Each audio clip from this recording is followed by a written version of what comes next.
والد صاحب اپنے ماموں کی بیٹی سے بہت محبت کرتے تھے، لیکن ماموں ان کو داماد بنانا نہ چاہتے تھے۔ بڑی مشکلوں سے والد صاحب کی آرزو پوری ہوئی اور کوثر خانم ان کی شریک حیات بن گئی۔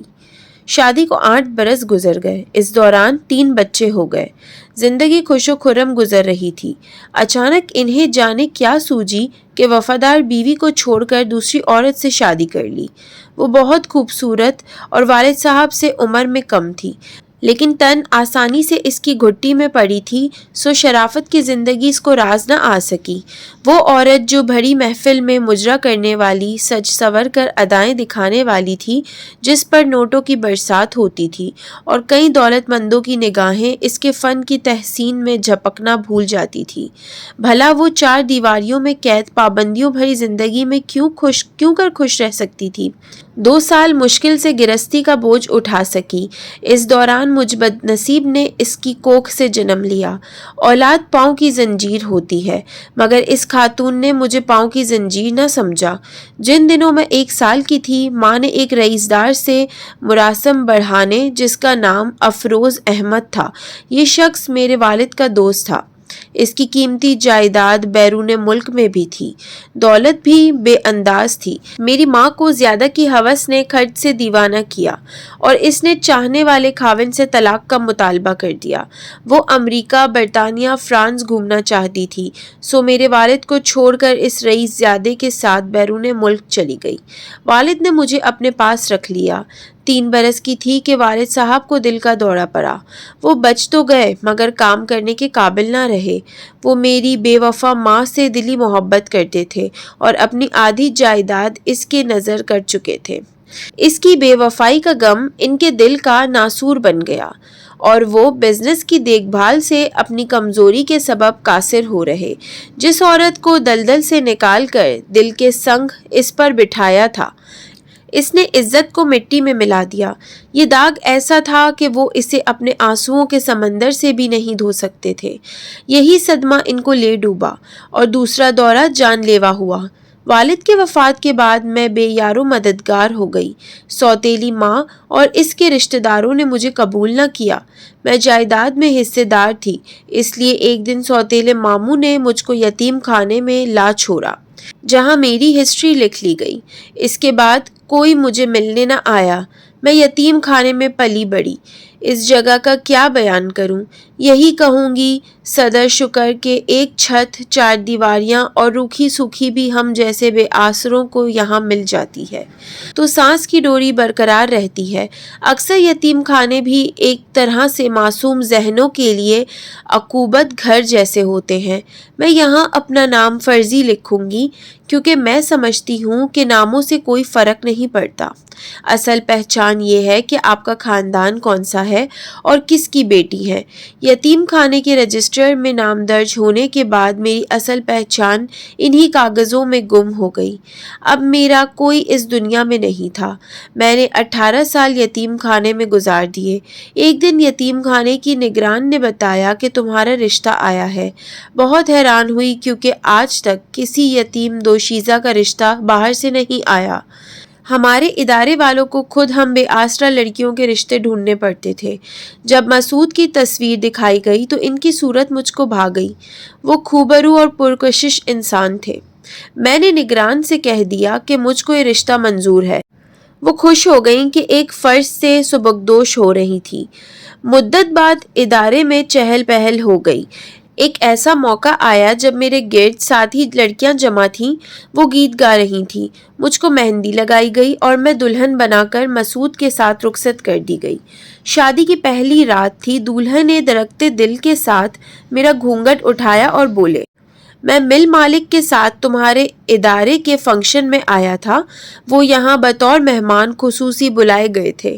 میں نے اس تقریب میں تم کو دیکھا تھا۔ مجھ کو تم اچھی لگیں۔ میرا بھی اس دنیا میں کوئی نہ تھا۔ میں نے بھی زندگی یتیم خانے میں گزاری ہے، یتیمی میں ٹھوکریں کھائی ہیں۔ جب میں تمہارے ادارے میں آیا اور تم کو دیکھا تو تمہارے چہرے پر صبر و رضا اور معصومیت تھی جس نے میرے دل کو تمہاری طرف کھینچا اور میں نے تم سے شادی کا ارادہ کر لیا۔ میں نے مل مالک کے والد سے تمہارا ذکر کیا تو انہوں نے ادارے کے سربراہ سے ملاقات کی کہ یہ ایک نیکی کا کام تھا، پس اس کی ضمانت پر ان لوگوں نے میرا رشتہ تمہارے لیے دینا منظور کر لیا۔ اب یہ تمہارا گھر اور تم میری عزت کی پاسبان ہو، یہاں تمہیں کسی شے کی کمی نہ ہوگی۔ میں تم کو پیار دوں گا، خوش رکھوں گا، تحفے میں اپنا گھر تمہارے نام کرتا ہوں۔ یہ گفتگو آج بھی میرے کانوں میں گونجتی ہے۔ وہ کتنا نفیس انسان تھا اور میں کتنی نادان کہ جس نے اپنے ہی ہاتھوں اپنی جنت اڑا لی۔ میں نے 6 برس بہت آرام اور سکون سے گزارے۔ اپنے شوہر کا پیار میری خوشی، میری زندگی تھا۔ انہی دنوں مسعود کو بیرون ملک ملازمت کی آفر ہوئی۔ انہوں نے مجھ سے پوچھا، میں نے کہا آپ جانا چاہتے ہیں تو چلے جائیں، میں ملازمہ کے ساتھ رہ لوں گی، مگر یہ بات انہیں گوارا نہ تھی۔ ان کا ایک دوست کمال ہمارے گھر کے فرد کی طرح تھا، میں اس کی ایک بھائی کی طرح عزت کرتی تھی۔ وہ بھی مجھے بھابھی کہتے نہ تھکتے تھے اور بے حد احترام سے پیش آتے تھے۔ اس کا کاروبار بہت وسیع تھا، اس کے پاس دولت کی کمی نہ تھی، مگر طبیعت میں علیمی اور انکساری تھی، غرور نام کو نہ تھا۔ وہ ہمارے ساتھ خوشی خوشی دسترخوان پر بیٹھ کر کھانا کھا لیتے تھے۔ مسعود میں میری طرح ایک خامی تھی، وہ ہر کسی پر اعتبار کر لیتے تھے۔ وہ کمال کو اپنا بھائی سمجھتے تھے۔ جب کمال کو علم ہوا کہ مسعود بیرون ملک جانا چاہتے ہیں تو اس نے ان کو ڈھائی رض دی کہ تم بے فکر ہو کر جاؤ، میں اپنی خالہ کو بھابھی کے پاس چھوڑ دوں گا اور خود بھی ان کی خبر گیری کرتا رہوں گا۔ انہی دنوں میں نے مسعود کو خوشخبری سنائی کہ میں امید سے ہوں۔ وہ بہت خوش ہوئے، کہنے لگے اب تو میں تم کو کسی صورت چھوڑ کر نہیں جا سکتا۔ میں نے مشورہ دیا کہ وہ بچے کی پیدائش کے بعد جائیں۔ مسعود نے میری بات مان لی اور اس آفر کو قبول نہ کیا، یعنی بیرون ملک نہ گئے۔ میں نے ایک بیٹی کو جنم دیا۔ ان کی خوشی کا کوئی ٹھکانہ نہ تھا۔ زندگی میں کبھی کسی انسان کو اتنا خوش نہیں دیکھا تھا جس قدر وہ خوش تھے۔ ایک یتیم بچہ جس کو کبھی ماں باپ، بہن بھائی، عزیزوں، رشتہ داروں کا پیار نصیب نہ ہوا، خود باپ بن جائے تو اس کے لیے یہ بات کتنی خوشی کا باعث ہوتی ہے۔ سال بعد کمال نے ایک روز مسعود سے کہا، تم اگر بیرون ملک جانا چاہتے ہو تو میں تم کو امریکہ بھجوا سکتا ہوں۔ مسعود بیٹی کی پیدائش کے بعد اب جانا نہ چاہتے تھے، لیکن پھر بچی کے بہتر مستقبل کی خاطر راضی ہو گئے اور ہماری دیکھ بھال کمال کے سپرد کر گئے۔ ان کے جاتے ہی کمال اپنی خالہ کو لے آیا۔ ان سے مجھے بہت مدد اور حوصلہ ملا۔ کمال کا بھی میرے گھر آنا جانا لگا رہا۔ وہ ہفتے میں 3-4 بار آتا اور مجھ سے طرح طرح کی باتیں کرتا۔ باتوں باتوں میں اس نے میرے بارے میں ساری معلومات حاصل کر لی۔ ایک دن اس نے کہا کہ میں تمہاری والدہ کا پتہ کرتا ہوں کہ کہاں ہے، اگر سراغ مل گیا تو ان کو گھر لے آئیں گے۔ میں نے کہا جو ماں مجھے اس وقت چھوڑ گئی جب اس کی ضرورت تھی تو اب میں اس کو ڈھونڈ کر کیا کروں گی؟ تاہم کمال نے دلیلیں دی کہ میرے دل میں ماں کا پیار جگا دیا۔ وہ کہتا تھا کہ کیسی ہو ماں پھر بھی ماں ہوتی ہے، ایک بار مل لوگی تو ان سے جدا ہونے کو تمہارا دل نہ چاہے گا۔ پتہ نہیں کیسے اس نے میری ماں کا کھوج لگا ہی لیا۔ ایک دن وہ ایک اڈھیر عمر عورت کو لے آیا اور بولا، پہچانو یہ کون ہے؟ میں بھلا کیوں کر پہچانتی؟ اس نے بتایا کہ یہ تمہاری ماں ہے، ان کا نبات دوسرے شوہر سے بھی نہ ہو سکا۔ یہ واپس تمہارے والد کے گھر گئیں لیکن وہ فوت ہو چکے تھے اور تمہاری سوتیلی ماں نے ان کو گھر میں گھسنے نہ دیا اور نہ ہی یہ بتایا کہ تم کہاں ہو۔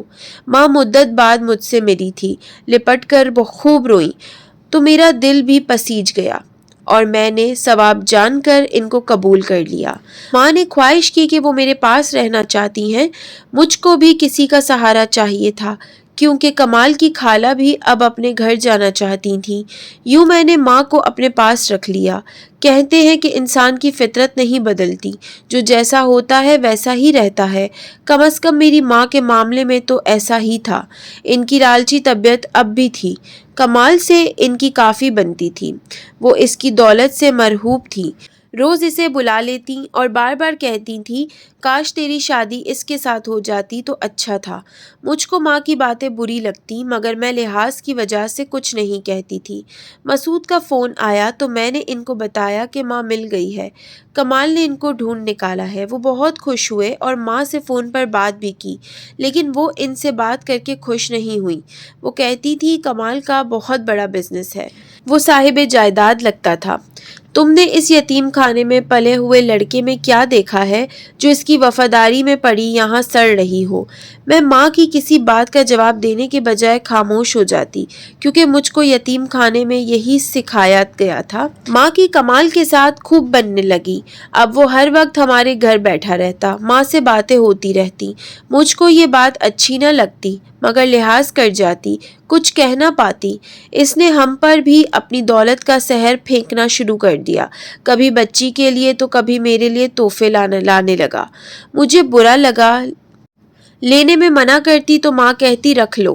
ماں نے مجھے غیر محسوس طریقے سے مسعود کے خلاف بھڑکانا شروع کر دیا۔ کہتے ہیں کہ عورتیں کانوں کچی اور عقل کی اندھی ہوتی ہے۔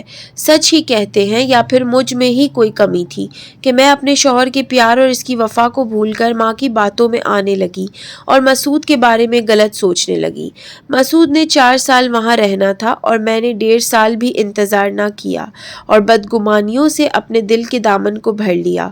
کمال کہتا کہ وہ کسی گوری کے چکر میں ہے، اس سے شادی کرے گا تو امریکن شہرت ملے گی، وہی مدت پوری کر رہا ہو۔ اب غیر ملک کے قانون میں کیا جانوں؟ میں کمال کی باتوں میں آ جاتی کہ یہ اتنا اچھا شخص، ہمارا خیر خواہ، بھلا کیوں مسعود کے بارے میں برا سوچے گا؟ ضرور اسے کوئی ایسی ویسی سنگن ملی ہوگی۔ ماں کہتی اداس رہتی ہو، کبھی سیر و تفریح کو چلی جایا کرو۔ کس کے ساتھ؟ میں جواب دیتی میں لیے چلتی ہوں، کمال سے کہتے ہیں گاڑی ہے نا اس کے پاس۔ غرض اسی طرح اکسا کر وہ مجھے اپنے ساتھ کمال کی گاڑی میں سیر و تفریح کو لے جانے لگی۔ میں بھی انسان تھی، 4 دیواریوں میں رہتے جی گھبرانے لگتا تھا۔ سیر کو جاتی تو خوشی محسوس ہوتی، تھوڑی دیر کے لیے مسعود کو بھول جاتی۔ حقیقت یہ ہے کہ یہ سارا حال ہی میری ماں کا پھیلایا ہوا تھا۔ اپنی حفاظت میں خود نہیں کر سکتی تھی اور جس کو وہ محافظ بنا کر چھوڑ گیا تھا اس کی نیت خراب ہونے لگی تھی۔ وہ مجھے میلی نظروں سے دیکھنے لگا تھا۔ ایک دن اس نے کھلے لفظوں میں کہہ دیا کہ تم مسعود سے طلاق لے لو، وہ اب واپس آنے کا نہیں۔ تم کب تک اس کا انتظار کرو گی؟ اس سے طلاق لے لو گی تو میں تم سے شادی کر لوں گا۔ میرے پاس دولت کی کیا کمی ہے؟ جو وہ کمانے گیا ہے وہ میرے پاس ڈھیروں کے حساب سے ہے۔ جب میں نے اس کو انکار کیا تو بے رخی برتنے لگی تو ماں نے ایک اور چال چلی۔ اس نے از خود مسعود سے رابطہ کیا اور فون پر بات کرنے لگی۔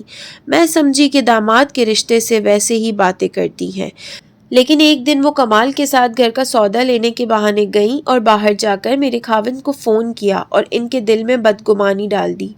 کہا میرا جھکاؤ اب کمال کی طرف ہوتا جا رہا ہے، لہٰذا اسے جلد لوٹ آنا چاہیے۔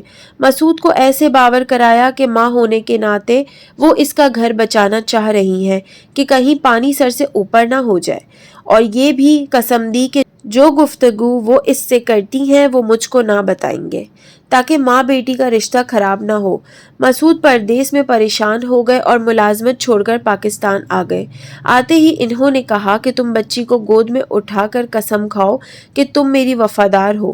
یہ سن کر میں رونے لگی کہ میرا محبوب شوہر اتنے دنوں بعد بجائے پیار و محبت سے ملنے کے یہ کیسی باتیں کر رہا ہے۔ میں تمہاری راحت اور آرام کے لیے گیا تھا تاکہ زیادہ کماؤں اور تم کو سکھ دے سکوں۔ تمہیں کیا خبر کہ وہاں میں کمانے کی خاطر کتنی تکلیفوں سے گزرا ہوں تاکہ تم کو عیش دے سکوں۔ محنت تو میں پردیس میں تمہارے لیے کر رہا تھا اور تم مجھ سے طلاق لینے کی سوچ رہی تھی۔ افسوس ہے میں نے تم کو عزت بنایا کیا اس کو وفا کہتے ہیں؟ میں نے رو رو کر قسمیں کھائیں کہ آپ کو غلط فہمی ہوئی ہے یا پھر کسی بدخواہ نے آپ کو میرے بارے میں غلط باتیں کہی ہیں۔ میں تو آپ سے بے وفائی کا سوچ بھی نہیں سکتی۔ غرض میرے رونے دھونے سے وہ چپ ہو گئے، ورنہ تو پستول نکال کر خود کو گولی مارنے چلے تھے۔ اس کے بعد وہ بجھے بجھے رہنے لگے، واپس امریکہ بھی نہ گئے، مجھ سے بات نہ کرتے، کبھی بات کرتے تو بس اس قدر کہ تم یتیم تھی اور میں بھی اب میں اپنی بچی کو یتیم کرنا نہیں چاہتا۔ انہوں نے کمال سے بھی قطع تعلق کر لیا، اپنا کمرہ الگ کر لیا، وہ مجھ سے گھر میں رہ کر بھی رابطہ نہ رکھتے، ماں سے کھانا لیتے، جو بات کہنی ہوتی ان سے ہی کہتے۔ ایک دن میں نے رو رو کر قسم دی کہ سچ بتاؤ، آخر یہ آنکھ کس نے لگائی ہوئی ہے؟ بالآخر وہ پھٹ پڑے، کہنے لگے ماں ماں ہوتی ہے، دشمن نہیں ہوتی۔ اس لیے میں نے یقین کیا۔ انہوں نے مجھے بتایا کہ تم کمال کو چاہنے لگی ہو، اس سے شادی کرنا چاہتی ہو اور مجھ سے طلاق کی خواہ ہو۔ بولو کیا یہ سچ نہیں ہے؟ تم جھوٹی ہو یا تمہاری ماں جھوٹی ہے؟ میں نے کہا ماں دولت کی پجاری ہے، ان کا تعلق جس گھرانے سے ہے اسے تم نہیں جانتے، لیکن میری رگوں میں شریف باپ کا خون ہے۔ تم یتیم خانے نہیں جاتے تو میرے سوتیلے بھائیوں کے پاس جا کر میرے والد کے بارے میں معلوم کر لو۔ میں مر جاؤں گی لیکن نہ تو تم سے طلاق لوں گی اور نہ بے وفائی کروں گی۔ اب تمہاری مرضی میری بات کا یقین کرنا ہے یا نہ کرنا۔ خدا نے مجھ پر کرم کیا، ان کو میری بات کا یقین آ گیا۔ انہوں نے ماں کے گھرانے کا پتہ کیا اور میرے والد کے خاندان کا بھی۔ میرے ایک چچا ان سے ملنے تو تمام احوال ان کو بتایا۔ تب انہوں نے ماں سے کہا امی جان، میں نے تو آپ کو ماں سمجھا تھا اور آپ کی بیٹی کو یتیم خانے سے اپنے گھر لا کر اپنی عزت بنایا۔ اگر آپ اچھی عورت ہوتی تو اس پر خدا کا لاکھ لاکھ شکر کرتی، لیکن شاید کہ آپ ماں کے روپ میں ایک بیوپاری ہیں۔ آپ نے عمر بھر بس بیوپاری ہی کرنا سیکھا ہے۔ میری بیوی بے وفا ہے یا باوفا، میں نے اس سے اتنی محبت کی ہے کہ اس محبت کا خدا گواہ ہے، میں نے مرد ہو کر اسے مجازی خدا بنا لیا اور آپ نے تو مجھے جیتے جی ہی مار دیا۔ مسعود کی باتیں سن کر ماں رونے لگ گئیں اور پھر کچھ کہے بغیر ہمارے گھر سے چلی گئیں۔ مجھے ان کے چلے جانے کا دکھ تو بہت ہوا، مگر میں ان کو روک نہیں سکی۔ بس سوچتی رہ گئی کہ بڑھاپے میں نہ جانے اب کہاں کہاں کے دھکے کھاتی پھریں گی۔ اگر اپنی لالچی سوچ کی پرورش نہ کرتی تو آج بھی وہ میرے ساتھ عمر بھر رہ سکتی تھیں۔